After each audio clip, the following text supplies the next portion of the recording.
Telugu big boss season 8 చివరికి వచ్చేసింది. December 15న season 8 final జరగనుంది. ఇన్నాళ్లు అలరించిన బిగ్ బాస్ కంప్లీట్ కానుంది.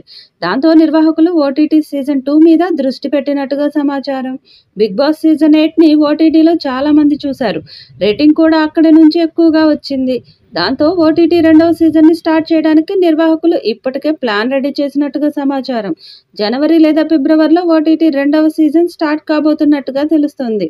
ఇప్పటికే ఈ ఓటీటీ రెండో సీజన్కి సంబంధించిన పనులను కూడా నిర్వాహకులు స్టార్ట్ చేశారట. ఈ ఓటీటీ సీజన్లో పాల్గొనే కంటెస్టెంట్స్ని కూడా నిర్వాహకులు సెలెక్ట్ చేసినట్టుగా సమాచారం. గత సీజన్లో వచ్చిన కంటెస్టెంట్స్తో పాటు కొత్త వాళ్లను కూడా ఈసారి తీసుకోబోతున్నట్టుగా తెలుస్తుంది.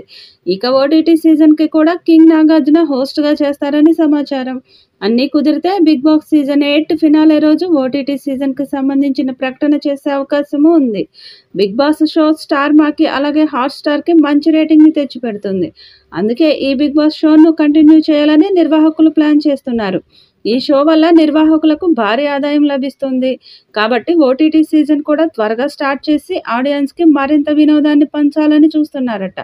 ఇక అందుతున్న సమాచారం ప్రకారం ఓటీటీలోకి వచ్చే కంటెస్టెంట్స్ జాబితాను చూస్తే గత సీజన్కి సంబంధించిన కంటెస్టెంట్స్తో పాటు కొత్త కంటెస్టెంట్స్ కూడా ఈ సీజన్లో పాల్గొనబోతున్నారట.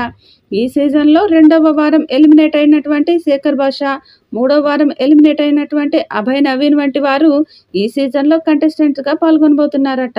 అలాగే serial heroine Maheshwari, season 7 contestant Priyanka Jain వంటి వారిని కూడా బిగ్ బాస్ టీం సంప్రదించినట్టు తెలుస్తుంది. వీరితో పాటు సహార్ కృష్ణన్, జ్యోతిరాజ్, వంశిక్ బబ్లు, సీజన్ 4 కంటెస్టెంట్ అలేఖ్య హారిక, ప్రముఖ యూట్యూబర్ వర్ష తదితరులను కూడా బిగ్ బాస్ టీం సంప్రదించారట. జనవరి మొదటి వారంలోనే పూర్తి స్థాయి లిస్టు బయటకు వచ్చే అవకాశాలు ఉన్నాయి.